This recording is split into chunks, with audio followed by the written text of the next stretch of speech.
Hello good morning everyone, welcome to our video. आज का जो वीडियो है ये है इंडियन हिस्ट्री, जो हमारी लास्ट सीरीज़ चल रही थी इंडियन पॉलिटी की। उसमें हम लोग 2 टॉपिक कवर कर चुके हैं। अब आगे हम लोग अभी फ़िलहाल के लिए हिस्ट्री के कुछ टॉपिक्स कवर करने वाले हैं और उसके बाद हम पॉलिटी को भी बीच में कंटिन्यू रखेंगे। जो आज का टॉपिक है वो हमारा first war of Indian independence. एक मिनट, फर्स्ट स्लाइड। हाँ, ये हमारा आज का टॉपिक है 1857, जो रिवोल्ट ऑफ 1857 है, जिसको आप the first war of Indian independence भी मानते हैं, क्योंकि पहली बार ब्रिटिशर्स के खिलाफ जो है इंडिया ने फाइट बैक करने की कोशिश करी थी, इसीलिए इसको first war of Indian independence भी माना जाता है। साथ में इसको आप सिपाही म्यूटनी भी मानते हैं, क्योंकि इस वॉर के अंदर जो सबसे ज़्यादा पार्टिसिपेशन आपने देखने को मिला वो सोल्जर्स का मिला। जो इंडियन सोल्जर्स थे, जो ब्रिटिश आर्मी में काम कर रहे थे, उनका यहाँ पर आपको एक दिखा है, इसमें बहुत ज़्यादा कंट्रीब्यूशन, इसीलिए इसको आप first war of Indian independence या सिपाही म्यूटनी भी कहते हैं। स्टार्ट करते हैं आज का वीडियो।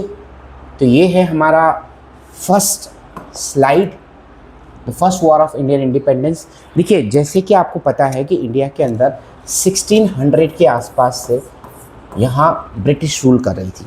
जो आपको समझना है वो ये समझना है कि यहाँ पर जो रूल करने वाले थे वो थी ईस्ट इंडिया कंपनी। ये थी ईस्ट इंडिया कंपनी, ठीक है। ये डायरेक्टली ब्रिटिश पार्लियामेंट या क्राउन के अंदर में नहीं आता था, ये आता था ईस्ट इंडिया। एक आप समझ लीजिए प्राइवेट मर्चेंट थे ये यही बोल के भारत देश के अंदर आए थे कि भाई हम लोग क्या करने आए हैं, हम लोग यहाँ बिज़नेस करने आए हैं, ठीक है। कुछ साल इन्होंने बिज़नेस भी करा, लेकिन उसके बाद इन्होंने अपनी पॉलिसीज़ ऐसी लगाई कि धीरे धीरे ये इंडिया को अपनी क्या बनाते चले गए, कॉलोनी बनाते चले गए। और इसी के खिलाफ आप देखते हैं द ग्रेट अपराइजिंग ऑफ 1857। यहाँ पर आपको समझना है कि कैसे ये शुरुआत होती है, किस तरीके से ये चीज़ें चलती हैं, कहाँ से जो है ब्रिटिशर्स ने इतनी पावर इकट्ठा कर ली, कौन सी अब ऐसी पॉलिसीज़ थी जो कि इंडिया के खिलाफ गई। तो चलते हैं वीडियो की तरफ, क्या कॉजेज़ रहे। तो देखिए, फर्स्ट जो कॉज रहा वो रहा पॉलिटिकल कॉज, ठीक है। अब ब्रिटिश जो एक्सपेंशन भारत देश के अंदर हो रहा था वो कहाँ से, इसकी मेन जो शुरुआत है वो कहाँ से है, वो है बैटल ऑफ प्लासी 1757। देखिए, ब्रिटिशर्स जब भारत देश के अंदर आते हैं, काफ़ी टाइम तक आप देखेंगे कि ये बंगाल बिहार वाले रीजन में थोड़ा सा साइड की तरफ ये वहीं काफ़ी साल तक रहे। उसके बाद आप देखेंगे कि इन्होंने पहले बंगाल की तरफ अपना पूरी पकड़ बनानी शुरू करी, धीरे धीरे इन्होंने चीज़ें कैप्चर वहाँ करनी स्टार्ट करी, और उसके बाद ये एक्सपेंशन जो है पूरे भारत देश के अंदर आपको देखने को मिलता है। तो जो बैटल ऑफ प्लासी है जो 1757 में भी, बैटल ऑफ बक्सर भी है 1764 में, यहाँ से पावर का एक्सपेंशन शुरू हुआ है और रैपिड एक्सपेंशन आपको देखने को मिलेगा। और आपको उसके बाद पता चलेगा कि सडनली आप देखते हैं कि ब्रिटिशर्स का जो एम्पायर है वो पूरे देश के अंदर फैल गया है। इसमें पहला जो इन्होंने सिस्टम शुरू करा था दैट वाज सब्सिडरी अलायंस। अब सब्सिडरी अलायंस का मतलब क्या था? देखिए, भारत देश अभी तक जो चल रहा था, यहाँ राजा महाराजा रूल किया करते थे, प्रिंसली स्टेट हुआ करते थे, वहाँ प्रिंसेस हुआ करते थे। अब इन्होंने क्या करा, लॉर्ड वेल्सले ने एक पॉलिसी लाई जिसका नाम था सब्सिडरी अलायंस। इन्होंने प्रिंसेस को कहा कि देखिए, आप ऐसा करो, आप अपने लिए सिक्योरिटी फोर्सेस वगैरह पे जो पैसा खर्च करते वो मत करो, आप बहुत ज़्यादा आर्मी मत रखो, हम आपको प्रोटेक्शन प्रोवाइड करेंगे, हम आपको सिक्योरिटी प्रोवाइड करेंगे, आपके पड़ोसियों से, आपको जो भी आपका दुश्मन है उनसे हम आपको सिक्योरिटी प्रोवाइड करेंगे, और बदले में आप क्या करेंगे, बदले में आप हमें जो है मेंटेनेंस कॉस्ट देंगे। उस जो सेना है, जो सोल्जर्स आपके लिए काम कर रहे हैं, आप मेंटेनेंस कॉस्ट देंगे। साथ में यहाँ पर क्या हुआ, साथ में यहाँ पर एक ब्रिटिश ऑफिशियल होता था जो उस किंगडम में रहता था, यानी एडमिनिस्ट्रेटिव ऑफिसर भी इन्होंने अपना एक रखा। और धीरे धीरे आप देखेंगे ये एक ट्रैप था, बेसिकली ये एक ट्रैप था। और ऐसी ही पॉलिसीज, ऐसे ही ट्रैप डाल डालकर इन्होंने क्या करा, इंडिया के अंदर एक्सपेंशन करा। Subsidiary alliance implied that the subordination of Indian princes to the British company in their external relations, it added to the territory and resources of the East India Company. Indian ruler who entered into subsidiary alliance were required to relinquish their control by means of subsidiary alliance. ठीक है, subsidiary alliance के तहत इनको control किया जाता था। इनमें आपको मेन चीज़ें ध्यान देनी है। पहली चीज़ ये है कि आप आर्मी नहीं रखेंगे, आपको ब्रिटिश जो है क्या देगी, ब्रिटिश आपको सिक्योरिटी प्रोवाइड करेगी, यानी ब्रिटिश आर्मी आपके लिए सिक्योरिटी प्रोवाइड करेगी। साथ में क्या होगा, एक इंग्लिश ऑफिशियल आपके किंगडम में होगा। ठीक है, वो कहीं ना कहीं होगा। ठीक है, वो एडमिनिस्ट्रेशन में होगा। तीसरा, यहाँ पे इन्होंने एक और चीज़ यहाँ पे रखी, इन्होंने कहा कि जो भी प्रिंस हमारे साथ सब्सिडरी अलायंस के अंदर आएगा वो किसी अदर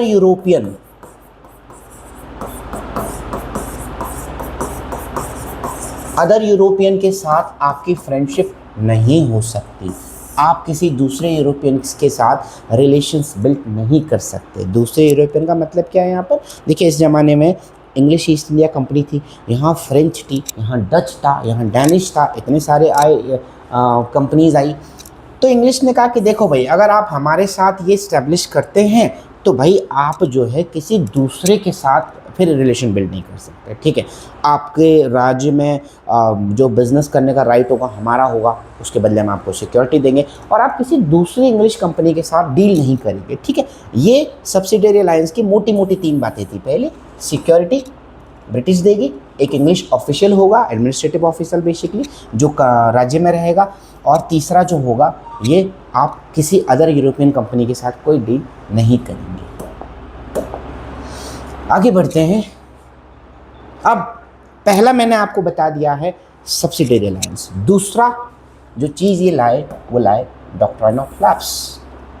डॉक्ट्राइन ऑफ लैप्स में क्या है, इन्होंने कहा भाई सब्सिडरी अलायंस, मैंने कहा ना सब्सिडरी अलायंस बेसिकली क्या था, एक ट्रैप था। एक ट्रैप इन्होंने बिछाया कि भाई सब्सिडरी अलायंस में आप आ गए।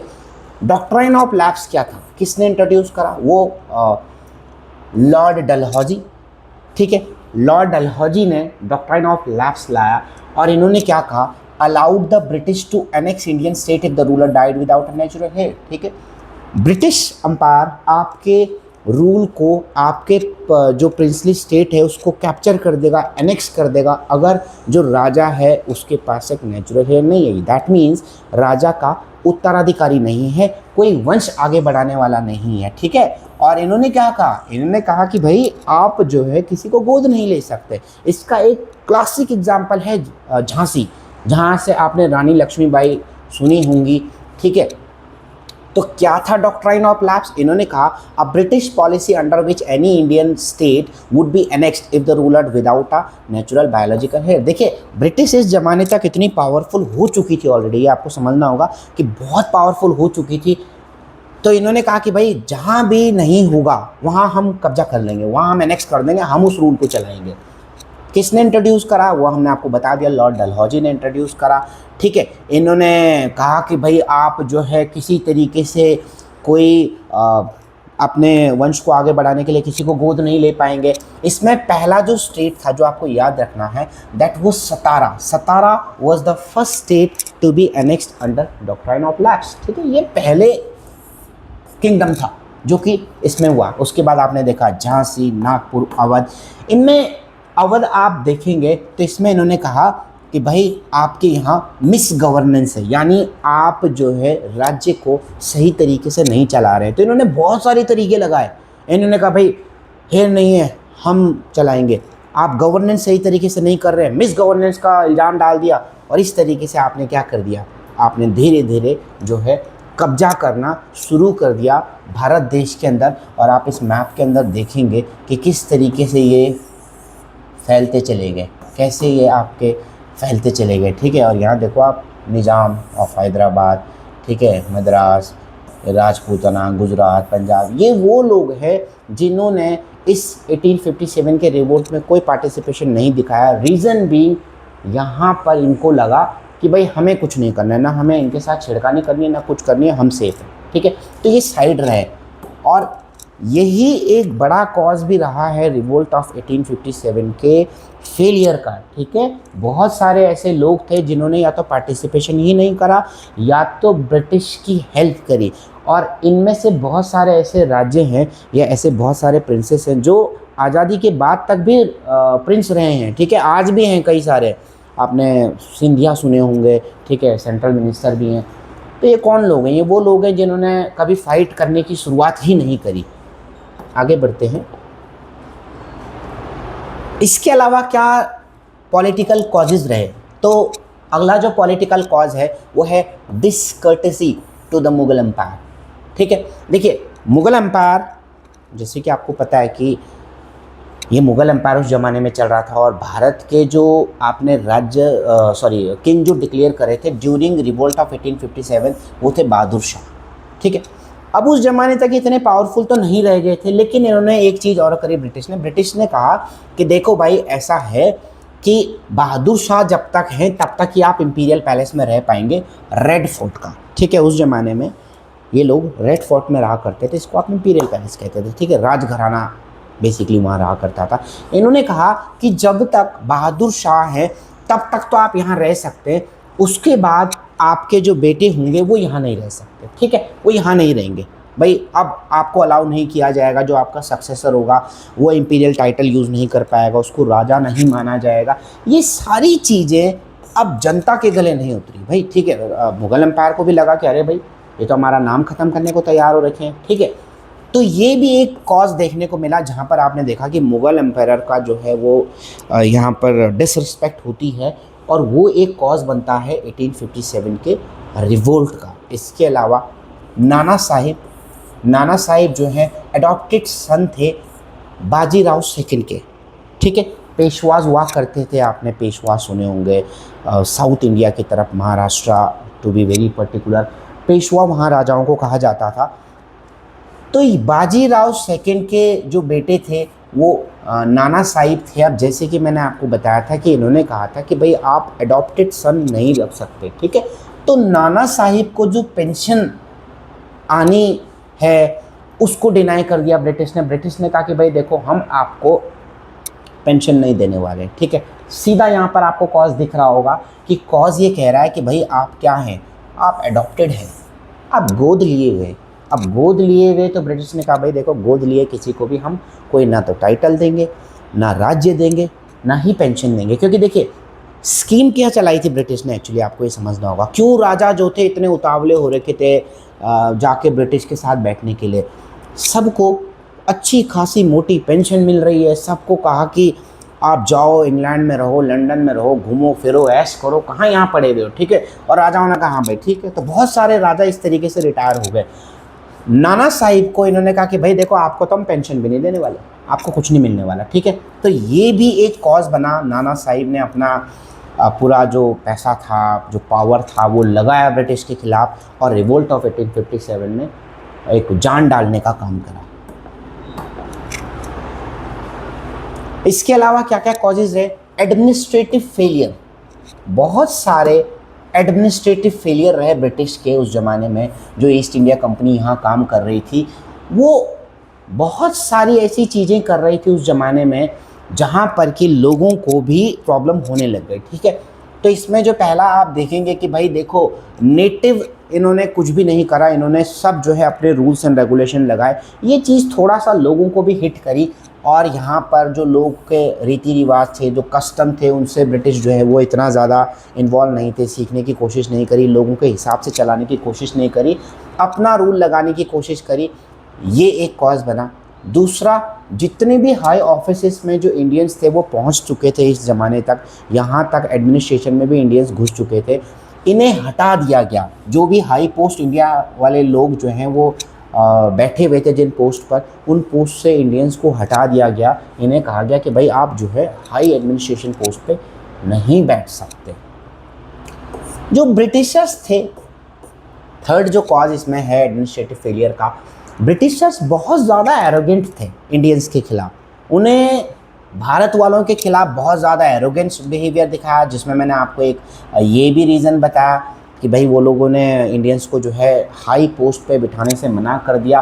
इसके अलावा बहुत सारे और चीज़ें थी, मारते पीटते, ठीक है। कोई इंग्लिश मैन है उसको सैल्यूट करना है, चाहे आप किसी भी पोस्ट पे बैठे हुए हैं, जो इंडियंस है किसी भी पोस्ट पे बैठे हो आपको सैल्यूट करना है। कोई इंग्लिश मैन आ गया, आप अगर घोड़े पे भी चल रहे हैं आपको घोड़े से उतरना है, सीधा खड़ा होना है जब तक कि वो इंग्लिश ऑफिशियल जो है वहाँ से निकल ना जाए। ये चीज़ जनता के बीच में भी प्रॉब्लम कर रही थी और इसीलिए मैंने आपको कहा ना, ये एक सिपाही म्यूटिनी है। 1857 का जो अपराइजिंग है, ये आम जनता थोड़ी सी इसमें कम है, इसमें जो ज़्यादा इन्वॉल्वमेंट है वो सोल्जर्स का है और राजाओं का है, ठीक है। इसके अलावा एक और जो रीज़न बना, वेग्यू एंड फ्लोटिंग र्यूमर्स चल रहे थे। जैसे कि मैंने आपको वीडियो के स्टार्ट में क्या कहा था, मैंने कहा था 1600 से ब्रिटिश जो है भारत देश के अंदर रूल कर रही थी। लेकिन रूल कौन कर रहा था? रूल कर रहा था ईस्ट इंडिया कंपनी। ये आपको समझना होगा, इंग्लिश ईस्ट इंडिया कंपनी जो ब्रिटेन की कंपनी है, बस इससे ज़्यादा कुछ नहीं है। ये एक ट्रेडिंग कंपनी है, वो यहाँ रूल कर रही है। अब यहाँ तक 1857 तक इन्होंने रूल किया है। आपको अगर पता हो तो 1858 के बाद से भारत देश के अंदर जो रूल रहा है वो कंपनी का नहीं रहा है, अब वो रहा है सीधा किसका? ब्रिटिश। आप इसको ब्रिटिश क्राउन यानी जो रानी थी, आप ब्रिटिश पार्लियामेंट इसको कह सकते हैं। इसीलिए आपको इससे पहले जितने भी अगर हिस्ट्री के अंदर थोड़ा सा जाएंगे वहाँ पर आपको जो एक्ट देखने को मिलेंगे वो आपको रेगुलेटिंग एक्ट देखने को मिलेंगे, यानी रेगुलेट किया जा रहा था ब्रिटिश पार्लियामेंट्री बॉडी से। वहाँ से वो रेगुलेटर, जैसे पंखे का रेगुलेटर होता है दूर बैठकर आप चलाते हैं, उसी तरीके से इसके बाद जो आप एक्ट देखेंगे वो आप देखेंगे गवर्नमेंट ऑफ इंडिया एक्ट करके आते हैं, ठीक है। तो ये एक डिफरेंस आपको देखने को मिलेगा। और हिस्ट्री को समझने वाले थोड़ा सा जब एक्ट पढ़ेंगे तो उससे पहले आप देखेंगे एक्ट किस तरीके से आ रहे थे। रेगुलेटिंग एक्ट आते थे, यहाँ से आप देखेंगे गवर्नमेंट ऑफ इंडिया एक्ट आते हैं, ठीक है। क्योंकि यहाँ पे अब जो है वो Indian parliament, basically British India जिसे आप कहते हैं, वो चलना शुरू हो गया था। तो एक र्यूमर ये फैला कि भाई जो क्राउन है वो नाराज़ है कंपनी से, और जब नाराज़ है तो वो अब जो है कंपनी को यहाँ से रिमूव करने की सोच रहा है, ठीक है। लोगों को लगा कि भाई कंपनी के जो दिन हैं भारत देश के अंदर वो बहुत कम हैं। अब जब जाहिर सी बात है कि जब ऐसा लगता है कि भाई दिन कम हैं तो लोग सोचते हैं कि यार क्यों ना इनको हटा दिया जाए, ठीक है। तो यही चीज़ थी वहाँ पर। लोगों को ये लगा कि ब्रिटिश की जो पावर है वो ख़त्म होने वाली है, अब जो है यहाँ पर जो है नहीं ये लोग रहने वाले हैं। लेकिन लोगों को शायद ये चीज़ का अंदाज़ा नहीं था कि यहाँ पर जो है क्राउन ओवरटेक करने की सोच रहा है, ठीक है। आगे बढ़ते हैं। अब जो अभी हमने पढ़े वो थे पॉलिटिकल कॉज, ठीक है। पॉलिटिकल कॉज में हमने क्या क्या पढ़ा? एडमिनिस्ट्रेटिव फेलियर है वहाँ राजाओं को पेंशन नहीं मिल रही है, ठीक है। उत्तराधिकारी जो गोद लिए हुए उनको राइट्स नहीं मिल रहे हैं, ठीक है। किस तरीके से वहाँ आप पॉलिसीज़ लगा रहे हैं, एनेक्स कर रहे हैं, ठीक है, कब्जा कर रहे हैं राज्यों पे। अब रीजनल जो कॉजेज़ रहे, यानी जो रिलीजियस कॉजेज़ हैं, जो सोशल कॉजेज़ हैं, वो क्या रहे हैं यहाँ पर, जिन्होंने कि रिवोल्ट ऑफ 1857 को आगे बढ़ाने का काम किया। तो मिशनरी एक्टिविटी यहाँ बहुत ज़्यादा बढ़ गए थे। जो क्रिश्चियन मिशनरी थे वो बहुत एक्टिव हो गए थे देश के अंदर। क्रिश्चियन मिशनरी यानी जो क्रिश्चियन धर्म को मानने वाले हैं, ठीक है, क्योंकि इंग्लिश वहीं से है। तो इन लोगों का क्या होने लग गया था, यहाँ ये हॉस्पिटल्स डालने लग गए, स्कूल डालने लग गए। हालांकि इनमें कुछ रिफॉर्म्स अच्छे भी हैं, लेकिन देखो ऐसा होता है कि जब कोई देश कई साल से एक सिस्टम पे चल रहा है, उसके सिस्टम बदलना इतना ईजी नहीं होता है, ठीक है। तो क्रिश्चियन मिशनरी स्कूल खुलने लग गए, हॉस्पिटल खुलने लग गए, लोगों को कन्वर्ट कराने की कोशिश यहाँ पे रही।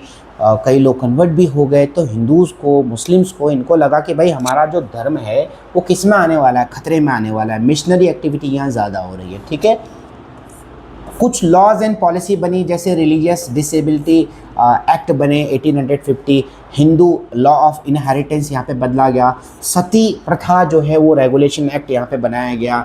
अब मैंने वही कहा ना आपको कि सती प्रथा अगर आपको पता हो तो इसमें क्या होता था कि कब किसी अगर वुमेन के हस्बैंड की अगर डेथ हो जाती है तो वुमेन को जो है जिंदा जला दिया जाता था, ठीक है, चिता में बिठा दिया जाता था। तो बहुत अच्छी चीज़ तो नहीं थी ये सोशल रिफॉर्म थे, लेकिन फिर भी इसको देखो सही नहीं माना। लोगों ने कहा कि नहीं भाई, आप जो है हमारे धर्म के साथ छेड़खानी कर रहे हैं, ठीक है। सोशल एंड इविल रिफॉर्म्स, वही मैंने कहा ना, सोशल एंड इविल रिफॉर्म हो रहे थे। सती था, चाइल्ड मैरिज था, कास्ट डिस्क्रिमिनेशन था, कंडीशन ऑफ वुमेन जो है उनको चेंज करा जा रहा था। लेकिन लोगों ने कहा ना भाई, रिफॉर्म्स भी नहीं चाहिए आपके। आगे बढ़ते हैं। तो जैसे कि अभी मैंने आपको कहा था कि सोशल रिफॉर्म जो कि करे ब्रिटिश ने, लेकिन यहाँ पर आप देख सकते हैं social reform that actually went against British, यानी लोगों को ये सोशल रिफॉर्म भी समझ नहीं आया। लोगों ने कहा नहीं भाई, आपके जो रिफॉर्म है गलत है। तो पहला यहाँ पे जो रिफॉर्म इन्होंने लाया था वो लाया था introduction of railway and telegraph. Bharat देश अभी भी थोड़ा सा आप बोल सकते हैं कि भाई उतना टेक्नोलॉजिकली एडवांसमेंट नहीं था यहाँ इतना ज़्यादा भी एडवांसमेंट नहीं आया था। यूरोप के अंदर तो आ गया था। तो रेलवे इंट्रोड्यूस हुई भारत देश के अंदर, टेलीग्राफ इंट्रोड्यूस हुए, उस पर र्यूमर फैलाए गए। लोगों ने कहा कि भाई जो टेलीग्राफ के पोस्ट बने, ये पोस्ट कह रहा हूँ मैं, पोल्स बने हैं, ये लोगों को टांगने के लिए बने हुए, इन पे लोगों को लटकाया जाएगा, ठीक है, क्योंकि ब्रिटिश मारा पीटा करते थे, लोगों के साथ बुरा बिहेव करते थे। तो लोगों ने कहा भाई ये इस पे लोगों को टांकेंगे अब, ठीक है। इस तरीके के र्यूमर फैले, तो टेलीग्राफ के खिलाफ फैला।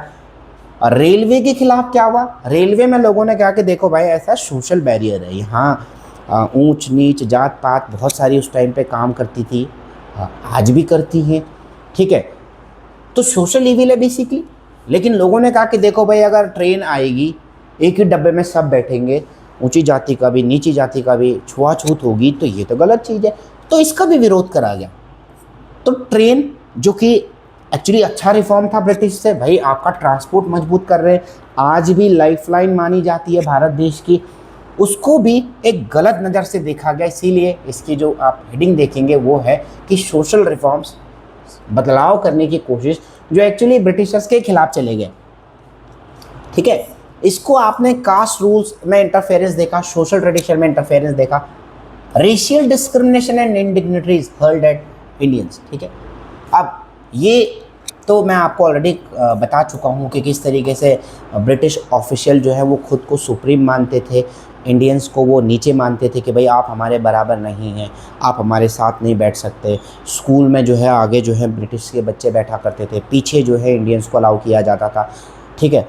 बहुत सारी और चीज़ें थी भाई, एसी के फर्स्ट कोच में नहीं आप बैठ सकते, जो फर्स्ट एसी होता है उसमें आपने गांधी जी का भी सुना होगा किस तरीके से उनको बाहर फेंक दिया गया था। तो ये सारी चीज़ें भारत देश के अंदर में भी थी, ठीक है। इंग्लिश एजुकेशन का इंट्रोडक्शन हुआ, क्रिश्चियन मिशनरी, जिसको मैंने आपको कहा कि स्कूल बना रहे हैं, इंग्लिश क्लासेस इंट्रोड्यूस हो रही हैं। कोलकाता मदरसे में इंग्लिश क्लास इंट्रोड्यूस हुई, बनारस संस्कृत कॉलेज में इंट्रोडक्शन हुआ इंग्लिश क्लासेस का, और लोगों को इससे लगा कि भाई ये गलत चीज़ है। और इसमें खतरा किसको था? बेसिकली इसमें खतरा था जो पंडित थे, जो कि भाई खुद को ऊंचा मानते थे कि हम पे है राइट, जो पढ़ाई का जो अधिकार है, जो ज्ञान है वो हमारे पास है और हम ज्ञान बांटेंगे। जो मदरसों में आपके बैठे रहते हैं मौलवीज़, उनको लगता है कि अरे भाई हमारे कब्जे में पूरा समाज रहेगा।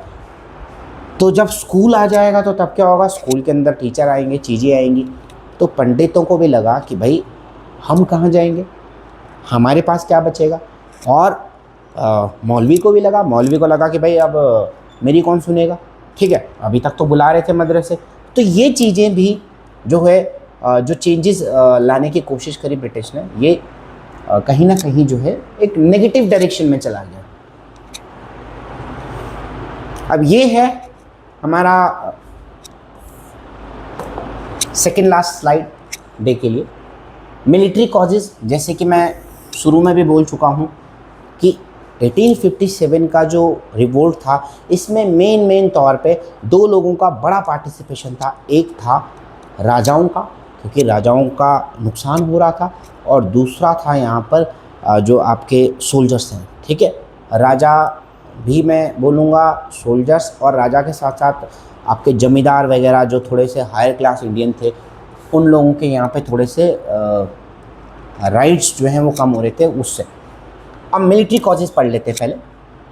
मिलिट्री कॉजेज़, जिसको कि मैंने कहा सिपाही म्यूटनी भी इसको कहा जाता है, क्योंकि कहीं ना कहीं ये शुरुआत ही यहीं से हुई थी। इस रिवोल्ट का अगर आप बिगनिंग देखेंगे ना, यहीं से हुई थी। और सही मायने में अगर देखा जाए कि इस रिवोल्ट की गड़बड़ियाँ कहाँ से शुरू हुई, तो मैं ये बोलूँगा कि इस रिवोल्ट की गड़बड़ियाँ भी यहीं से शुरू हुई हैं। अब गड़बड़ियाँ क्यों कह रहा हूँ? गड़बड़ियाँ इसलिए कह रहा हूँ कि जो डेट डिसाइड करी गई थी ना कि इस दिन हमने रिवोल्ट शुरू करना है, पहले ही शुरू हो गया। और यही रीज़न रहा कि इस रिवोल्ट को दबाना बड़ा आसान रहा ब्रिटिशर्स के लिए, क्योंकि कोऑर्डिनेशन बड़ा ख़राब था हमारा कोऑर्डिनेशन बहुत ख़राब रहा इस रिवोल्ट के दौरान। मिलिट्री कॉजेज़ क्या कह रहे हैं? पहला, रिसेंटमेंट ऑफ द सिपाहीज। ठीक है, इंडियन जो सोल्जर्स थे उनको इन्फीरियर माना जाता था, उनको अच्छा ट्रीटमेंट नहीं दिया जाता था, रेशियल डिस्क्रिमिनेशन होता था। ब्रिटिश ऑफिसर्स कहते हैं भाई आप हमारे बराबर नहीं हैं। ठीक है, रिलीजियस और सोशल सेंटिमेंट यहाँ पे हर्ट किए जा रहे थे। ठीक है, इसके अलावा पुअर पर्सपेक्टिव ऑफ प्रमोशन, जो उनका पर्सपेक्टिव था, जो तरीका था प्रमोशन का, वो बहुत गलत था। उसमें क्या क्या गलत था? हाई जो रैंक्स थे वो ब्रिटिश ऑफिशियल्स सिर्फ वहाँ बैठा करते थे, इंडियंस को नहीं बैठने दिया जाता था। सूबेदार की रैंक तक ही भारत का कोई भी सोल्जर जा सकता था। मेरिट, लॉयल्टी, कोई फ़र्क नहीं पड़ता। आप हिंदू हैं, मुस्लिम हैं, आप कुछ भी हैं, लेकिन अगर आप इंडियन हैं तो आप जो हैं सूबेदार की रैंक तक ही पहुंच पाएंगे, उससे ऊपर जो है आपका अधिकार नहीं है। लो सैलरी थी, एक तो आपका रैंक नहीं बढ़ेगा, दूसरा ये सैलरी भी कम थी। जो सूबेदार की भी सैलरी हुआ करती थी ना, वो ब्रिटिश के किसी नए सोल्जर से कम थी। ठीक है, अब इतना डिफरेंस था कि एक नया सोल्जर है, नया रिक्रूट है, उसकी ज़्यादा उसे पैसे मिल रहे हैं, और जो इंडियन जो है वो सूबेदार रैंक तक पहुंच चुका है, उसके पैसे कम हैं। जो सोल्जर्स थे उनको घरों से दूर काम करना पड़ता था, और उन्हें काम करने के कोई भी अलाउंस तक नहीं था। कोई ऐसा नहीं था कि आप अगर अपने एरिया से काफ़ी दूर रहते हैं, आपको दूर सर्व करना पड़ता है तो आपको एक्स्ट्रा पैसा मिलेगा। कोई एक्स्ट्रा पैसा नहीं मिलेगा, आपको उसी सैलरी में काम करना है। इल ट्रीटमेंट और सोशल डिस्टेंस था, जैसे कि मैं बता चुका हूँ कि भाई बराबर नहीं ट्रीट करते थे, तो मीनियल जॉब्स दिया जाते थे, छोटा छोटा काम दे देंगे इंडियन सोल्जर्स को कि चलो भाई तुम ये करो, तुम कोई बड़ा काम करने के वो नहीं हो, अधिकारी नहीं हो। Experience in this soldiers were ignored, जो एक्सपीरियंस सोल्जर्स थे उनको भी इग्नोर करा गया। ठीक है, बाकी जो कॉन्करर्स का एटीट्यूड था after annexation of kingdom increase insult and anger. ठीक है, उनका जो एटीट्यूड था उसमें एंगर यहाँ पे लोगों का बढ़ा है। जनरल सर्विस इनलिस्टमेंट एक्ट, ठीक है, enforce enlistment anywhere in India and abroad. अब ये क्या हुआ था? ये ऐसा हुआ था कि इन्होंने कहा कि भाई देखो, आप जो इंडियन सोल्जर्स हैं उन्हें हम भारत में कहीं भी पोस्ट करेंगे और साथ में भारत के बाहर भी, यानी आपकी पोस्टिंग कहीं भी हो सकती है। ठीक है, अब लोगों ने कहा यार कहीं भी जाना पड़ सकता है। ठीक है, तो ये लोगों को गलत लगा, लोगों को लगा नहीं भाई, क्योंकि देखो कई जगह क्या था, कई जगह ये था कि समुद्र पार करना बड़ा बुरा माना जाता था। कई ऐसे ट्रेडिशन थे उस ज़माने में भारत देश में, कई सारी ऐसी वो थी, लोग थे, जनता थी, कई सारे ऐसे ट्राइब्स थे जो कहते थे कि भाई नहीं भाई, समुद्र पार करना तो वो मतलब बिल्कुल गलत है। इमीडिएट कॉज क्या रहा? ये तो हमने मिलिट्री कॉज की बात करी, जिसमें हमने कहा कि इन्फीरियर फील कराया जाता था, आपको हाई रैंक नहीं मिलेगा, आपको सैलरी लो मिलेगी, आपको इल ट्रीटमेंट किया जाएगा। ठीक है, सोल्जर्स को छोटे छोटे काम दिए जाएंगे। जनरल सर्विस इनलिस्टमेंट एक्ट आ गया कि भाई आपको कहीं भी पोस्ट किया जा सकता है। ये सारे कॉज काम कर रहे थे यहाँ तक। ठीक है, लेकिन इनफील्ड राइफल का आना, ये जो है इमीडिएट कॉज बना आपका कहीं ना कहीं रिवोल्ट ऑफ 1857 में सोल्जर्स का एंट्री का। ठीक है, और वही मैंने कहा ना कि जो डेट डिसाइड करी गई थी उससे पहले ही ये लड़ाई जो शुरू हुई है, ये कॉज ही रहा है एनफील्ड राइफल का इंट्रोडक्शन। एनफील्ड राइफल में क्या था, जो कार्टेज थे, जो गोलियां होती हैं बेसिकली, बारूद जिसे आप कहते हैं, उसमें क्या है जब लोड करना होता था ना तो उस टाइम पे क्या हुआ था कि नई गन्स आई थी, एक्चुअली जो पुरानी गन थी वो रिप्लेस होकर एक नई गन आई थी और इनमें जो कार्टेज लोड होता था ये आपको ऐसे दांत से काट कर लोड करना होता था, ठीक है। अब दांत से काट के लोड करने में प्रॉब्लम क्या थी, ऐसा र्यूमर था, ऐसा माना गया कि जो कार्टेज है, जो उसके ऊपर ग्रीस है, वो काव और पिग के फैट से बना हुआ है, ठीक है। अब काव और पिग के फैट से बना रहे इंडियन सोल्जर्स को वो रिमूव करना है दांत से खोलकर। अब देखो काव आपको पता है कि हिंदूज के लिए बड़ा इसका महत्व है और पिग का किसके लिए है, मुस्लिम्स के लिए। तो दोनों ही सोल्जर्स में इस चीज़ का वो रहा कि नहीं भैया ये तो बिल्कुल अब धर्म भ्रष्ट करने पे आ गया, अब तो पाप लगवा रहे हैं ये, ठीक है। तो इसीलिए ये बहुत तेज़ी से ये फैला और जो आउटरीच था वो तेज हो गया और यही मैंने कहा कि यही एक रीज़न रहा जो इमीडिएट कॉज बना और तय समय से पहले ही रिवोल्ट जो है शुरू हो गया। अब चलते हैं आज की लास्ट कॉज पे। हमने पॉलिटिकल कॉजेज़ पढ़े, हमने सोशल कॉजेज़ पढ़े, हमने मिलिट्री कॉजेज़ पढ़े, अब हम पढ़ते हैं इकोनॉमिक कॉजेज़। देखिए भारत का मोटे मोटे तौर पे आप समझ लीजिए एक्सप्लॉयटेशन किया जा रहा था, ठीक है। एक्सप्लॉयटेशन किस तरीके से किया जा रहा था, भारत की इकोनॉमी को तोड़ा जा रहा था। जो भारत के लोग थे उनकी इकोनॉमी, मैंने कहा कि भारत में जो भी ब्रिटिशर्स इस तरीके से आए इन्होंने क्या करा, बेसिकली पीनट्स दिए हर जगह। इन्होंने राजाओं को क्या कहा, आप पेंशन ले लो, आप सिक्योरिटी फोर्सेस मत रखो, आर्मी मत रखो। अब राजा के पास आर्मी नहीं है तो लड़ेगा किससे और कैसे लड़ेगा, राजाओं को इस तरीके से ख़त्म किया। सोल्जर्स को इन्होंने आ जाओ भाई कि काम करो, उसके बाद का हम आपको हाई रैंक नहीं देंगे, इन्हें इस तरीके से ख़त्म किया। जो जमींदार थे और लोग थे इनको कहा कि भाई हम आपको, भाई आप टैक्स कलेक्ट करो और अपने पास पैसा रखो और इतना पार्ट हमें दो। बाद में इन्होंने इसमें भी चेंजेस कर दिए। तो बहुत सारे ट्रिकी गेम खेले गए भारत देश के साथ जिससे कि ब्रिटिश स्टैब्लिश हो सके। सेम खेल इन्होंने भारत की इकोनॉमी के साथ भी खेला। शुरुआत होती है जहाँ पर पहले क्या होता था, भारत में चरखा जो आपने देखा है, खादी वगैरह जो बनते थे, गांधी जी का भी आपने फ़ोटो देखा होगा, इसी तरीके से भारत की इकोनॉमी चला करते थे, ठीक है। हैंडलूम बेसिकली हाथ से बुना हुआ सामान यहाँ बनता था, मशीनरी नहीं थी क्योंकि मशीनरी का इंट्रोडक्शन नहीं हुआ था। ब्रिटिश में मशीन का इंट्रोडक्शन हो गया था और ब्रिटिश क्या थे, ब्रिटिश थे मर्चेंट। अब मर्चेंट का काम क्या होता है, बिजनेस। बिजनेस कैसे करेगा, पैसे कैसे कमाएगा, भाई पैसे तभी तो कमाएगा जब कोई खरीदेगा। अब भारत देश के अंदर अगर इतना बड़ा देश है, यहाँ जो है हाथ से बनाकर लोग सामान बना रहे हैं, उसको ख़रीदा जाएगा तो इनकी मशीन से बना हुआ सामान कौन खरीदेगा। तो शुरुआत के फेज़ में इन्होंने क्या करा, जो हाथ से बुनकर लोग काम करते थे उनको कहा कि भाई देखो आप ये कर रहे हो, आप हमारे ऑर्डर दो। इन्हें ऑर्डर्स दिए कि भाई चलो भाई 10 पीस, 20 पीस, 40 पीस, 100 पीस, ऐसे करते करते क्या करा, बड़ा बड़ा ऑर्डर दिया और बाद में धीरे धीरे इनको ख़त्म कर दिया, ठीक है। इनको कहा कि आप हमें प्रोवाइड करो चीज़ें। अब देखो शुरू में बड़ा अच्छा लगता है ना कि जहाँ आप महीने के 20 बेच रहे थे, आपको लगा कि अरे यार अब तो मज़ा आ गया, 100 ऑर्डर आ गए। अब 100 ऑर्डर किसके थे, ब्रिटिश के थे। 100 बनवाए, कैंसिल कर दिया ऑर्डर, ठीक है। आपने टाइम पे नहीं दिया, कोई भी रीज़न दे दिया, कैंसिल कर दिया। इससे क्या होगा, इससे ये होगा कि जिसने बनाया है भाई उसके पास ना 100 का मटीरियल का पैसा भी था, ऐसी कोई गारंटी नहीं है क्योंकि छोटे छोटे लोग थे, छोटे छोटे घरों पे काम किया करते थे अपने अपने। ऐसा तो था नहीं कि कोई बड़ी इंडस्ट्री चल रही है, भाई घरों पे बना रहे हैं, 10-20 पीस बेच रहे हैं महीने के। यहाँ 100 का ऑर्डर आ गया और ऑर्डर आने के बाद आपको कहा कि भाई आपने टाइम पे पूरा नहीं करा, आपका ऑर्डर कैंसिल। अब वो 100 पीस का आप करेंगे क्या, आपको उसे बेचने में तो कई महीने लग जाएंगे, तब तक तो आप इकोनॉमिकली क्या हो जाएंगे, ख़त्म हो जाएंगे। ये ट्रिक शुरुआत के फेज़ में ब्रिटिशर्स ने बहुत अच्छी तरीके से लगाई है और लोग यहीं पर फंसे हैं। The ruin of trade and handcraft, जैसे कि मैंने आपको एक तरीके से बताया किस तरीके से हैंडक्राफ्ट को ख़त्म करा गया, वो एक टैक्टिक्स लगाई गई थी। British policy destroyed Indian textile handcraft. British की जो पॉलिसी थी उन्होंने हैंडक्राफ्ट ख़त्म कर दिया, टेक्सटाइल ख़त्म कर दिया भारत का। वो मैंने आपको बता दिया शुरुआत के फेज़ में किस तरीके से ख़त्म करा गया। बाद में इस पर ड्यूटी लगा दी गई, बहुत ज़्यादा टैक्स लगा दिया गया, 70-80% टैक्स लगा दिया गया।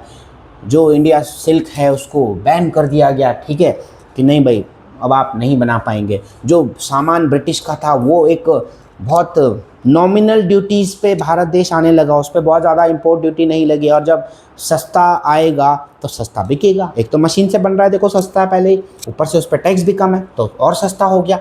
इसका रिजल्ट क्या रहा, जो इंडियन इंडस्ट्रीज़ थी वो कोलैप्स कर गई। ठीक है। सेकंड, ये तो था टेक्सटाइल का, जो मैंने आपको बताया कि किस तरीके से टेक्सटाइल ख़त्म करा। दूसरा, कल्टीवेटर्स को कैसे यहाँ पे ख़त्म करा गया। जो जमींदार थे, लैंडलॉर्ड थे, ये सिर्फ रेवेन्यू कलेक्टर बन के रह गए। पहले ये रहते थे कि भाई हम तो जमींदार हैं इस गांव के, हमारा इतना लैंड है, ये है वो है, बहुत सारी चीज़ें थी। ब्रिटिश ने पॉलिसीज़ बनाई बनाई बनाई बनाई बनाई और फंसा दिया। ठीक है। तो आप देखेंगे परमानेंट सेटलमेंट एक एक्ट जो है वो ब्रिटिश लाया था। ठीक है। अब शुरू में तो जो ये जमींदार थे इनको लगा यार ये बड़ी अच्छी चीज़ें, मज़ा आएगा, ज़्यादा पैसा मिलेगा। लेकिन धीरे धीरे ब्रिटिशर्स ने अपनी पॉलिसीज़ लागू शुरू करी और उसके बाद जो फार्मर्स पहले रो रहे थे, अब जो है कौन रोने लग गया, अब यहाँ पर आपके लैंडलॉर्ड्स और जमींदार भी रोने लग गए। Permanent settlement of 1793 gave absolute power to zamindar, zamindar को एब्सोल्यूट पावर मिल गई। उसके बाद cultivator could be evicted for non payment of due. ठीक है। जो भी अगर आप अपना टैक्स नहीं पे करेंगे तो चीज़ें ख़त्म, आपका लैंड ले लिया जाएगा। इससे क्या होगा, जो किसान है जिसके पास छोटा मोटा ज़मीन है और मान लीजिए किसी साल वो टैक्स नहीं दे पाया, उसका ज़मीन चला गया, तो क्या बचा, कुछ भी नहीं बचा। India reduced an economy agriculture colony, India को एक मीर एग्रीकल्चर कॉलोनी बना के रख दिया ब्रिटिशर्स ने। Bihar, Bengal, Awadh become major producer of cash crop, इनको कैश क्रॉप उगाने लग गए, एक्सपोर्ट होने लग गया। जूट, ओपियम, इंडिगो एक्सपोर्ट के लिए होने लग गया। ब्रिटिश कंपनी कंट्रोल करने लग गई एक्सपोर्ट एंड ट्रेड को। रॉ मटेरियल जैसे कॉटन, ऑयल सीड थे वो एक्सपोर्ट होने लगा इंग्लैंड में। इसका रीज़न क्या रहा कि भारत जो है सिर्फ एक रॉ मटेरियल का सप्लायर बन के रह गया। अब यहाँ फिनिश गुड नहीं मिलने लगे। इनह्यूमन ट्रीटमेंट, कल्टीवेटर्स जो थे इंडिगो के, जो इंडिगो क्रॉपिंग हुआ करती थी बिहार साइड में, इंडिगो क्रॉपिंग स्पेशली वहाँ हुआ करती थी, उनके साथ बड़ा बुरा बर्ताव किया गया। 1833 में planters were given rights to acquire land, planters को बोला गया कि भैया आप जो लैंड है उसे एक्वायर कर सकते हैं। पीजेंट को फोर्स करा गया to grow indigo only, peasants को कहा गया कि भैया आप इस लैंड में सिर्फ इंडिगो उगा पाएंगे, कुछ और नहीं उगा पाएंगे। क्रॉप्स को डिस्ट्रॉय कर दिया गया, कैटल जो है लूट कर दी गई। ठीक है। इसके अलावा देखिए इनह्यूमन ट्रीटमेंट किया गया ब्रिटिश प्लांटर्स के द्वारा भारत के लोगों पर। इसका रिजल्ट ये रहा कि एक्सप्लॉयटेशन बढ़ा और लोगों के पास कुछ नहीं बचा खाने पीने के लिए भी। Annexation of rent free land and states. ठीक है। जो भी देखो Inam commission, investigated title deed, title deed यानी इन्होंने क्या करा कि जो भी लैंड है भाई ये किसका है, किसके नाम पर है, कहाँ है डॉक्यूमेंट। अब गांव में आप आज भी जाएंगे ना, 10 में से 5 लोगों के पास अपने सारे खेतों के प्रॉपर डॉक्यूमेंट्स आज भी नहीं मिलने वाले। अब इन्होंने कहा कि भाई ऐसा है, आप ओनरशिप प्रूव कीजिए, आप प्रूव कीजिए कि ये लैंड आपका है। कहाँ से कोई प्रूव कर लेगा। ठीक है। एक टाइम दिया गया, बोला गया कि भाई मान लो कि ये मई चल रहा है, अब ख़त्म होने वाला है। उन्होंने कहा भैया आप ऐसा 5 जून तक आप डॉक्यूमेंट्स दीजिए। 5 जून तक आप डॉक्यूमेंट्स नहीं दे पाएंगे तो आपका जो लैंड है वो क्या माना जाएगा, वो माना जाएगा कि भैया ये किसी का नहीं है, गवर्नमेंट उस पर कब्जा लेगी। ठीक है। ओनरशिप प्रूव नहीं कर पाए लोग और आपकी जो ओनरशिप है वो चली गई। ठीक है। इससे क्या हुआ, अब ये इतनी चीज़ें हो रही हैं, आपका हैंडक्राफ्ट दिक्कत कर रहा है, आपके जमींदार्स वगैरह में दिक्कत आ रही है, आपका एग्रीकल्चर सिर्फ कैश क्रॉप वगैरह पे रह गया है, फिनिश गुड पे नहीं है, आपका इंडिगो क्रॉपिंग वाले जो लोग हैं वो परेशान हैं, आपके जो जिनके पास प्रॉपर डॉक्यूमेंट्स नहीं थे वो परेशान हैं। तो इससे क्या हुआ, लॉस ऑफ लाइवलीहुड हुआ। आर्टिसन, क्राफ्टमैन, इन्होंने अपनी जॉब खोई। वेस्टर्न एजुकेशन ने जो है ट्रेडिशनल सिस्टम को रिप्लेस कर दिया। जैसे मैंने आपको बताया था कि उससे क्या होगा, पंडित हो गए, मौलवी हो गए, ये बेरोज़गार हो जाएंगे। ठीक है। पंडित और मौलवी जो हैं बेरोज़गार हो जाएंगे। एनेक्सेशन हो गया स्टेट का। इतने सारी चीज़ें एक साथ जब हुई तो लॉस ऑफ लाइवलीहुड देखने को मिले, आपको मिले। और इसने जितनी कमी कसर पूरी नहीं करनी थी, फेमाइन ने उतना कर दिया। मतलब कहते हैं ना कंगाली में आटा गीला, वो हिसाब हो गया भाई। अकाल पड़ गया, और जब अकाल पड़ा तो अकाल का क्या होता है भाई, खेती में कुछ नहीं हुआ, आपके पास खाने पीने की कमी हो गई। अब खाने पीने की कमी के बावजूद ब्रिटिशर्स ने ये नहीं कहा कि चलो भाई कोई बात नहीं, आपके यहाँ अकाल पड़ गया है इस साल, आपका फसल नहीं अच्छा हुआ है, क्रॉपिंग अच्छी नहीं हुई है, तो चलो कोई बात नहीं, आप इस साल टैक्स मत दो। ठीक है, गवर्नमेंट का काम यही तो होता है। आपने कहा कि भाई आप टैक्स ले रहे हैं तो अभी देखो जनता के पास नहीं है, आप वापस कीजिए, जैसे भी पेट्रोल में हो रहा है ना। अभी गवर्नमेंट कह रही है ना कि हम प्रेशर ले रहे हैं, तो प्रेशर ले रहे हैं तो दैट इज़ नॉट अ कि आप कोई एहसान कर रहे हैं। आपने जब पैसा भी तो कमाया जनता से, तो वही यहाँ पर था कि भाई आपने इतना टैक्स लिया है, आप पहले तो टैक्स माफ़ तो करिए, आप थोड़ा बहुत जनता को दीजिए इस टाइम पे। लेकिन ऐसा नहीं हुआ, ये नहीं हुआ। इन्होंने कहा कि नहीं भाई टैक्स चाहिए, हमें कोई लेना देना नहीं है आपसे, आपके पास खाने के लिए हो ना हो, हमें कोई लेना देना नहीं है, आपको टैक्स देना है। जब टैक्स देना है, लोग देंगे कहाँ से? गरीब लोग, किसान लोग कहाँ से टैक्स देंगे? नहीं दे पाए, बहुत सारे लोग जो हैं माइग्रेट करे, बहुत सारे लोग मर गए, लोगों ने अपने जानवर बेचे, कई लोगों ने तो अपने बच्चे तक बेच दिए इस टाइम पे।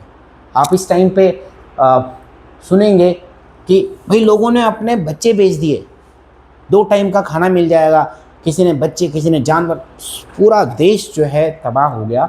और यही रीज़न रहा कि रिवोल्ट ऑफ 1857 की बहुत ज़्यादा ज़रूरत रही। और वहाँ पर जो है पहली बार ऐसा देखा कि लोगों ने एक कोशिश करी, भारत देश ने एक कोशिश करी कि किस तरीके से जो है इन अंग्रेज़ों से जो है छुटकारा पाया जाए। ठीक है, इसमें हमारी अभी कुछ चीज़ें रह रखी हैं कि जब इतना अच्छा ये चीज़ें हो रही थी और सब लोगों के अंदर गुस्सा था, रोष था, तो क्यों ये रिवोल्ट जो है सक्सेसफुल नहीं हो पाया? तो इसके कॉजेज़, फेलियर के 1-2 कॉजेज़ मैंने बीच में डिस्कस भी करे थे। और इसके बाद क्या बदलाव भारत देश के अंदर हुआ है, किस तरीके से एक अप्रोच चेंज हुआ, कुछ बदला भी या नहीं बदला, वो हम पढ़ेंगे अपने अगले वीडियोज़ में। आज के वीडियो के लिए इतना ही। Thank you so much.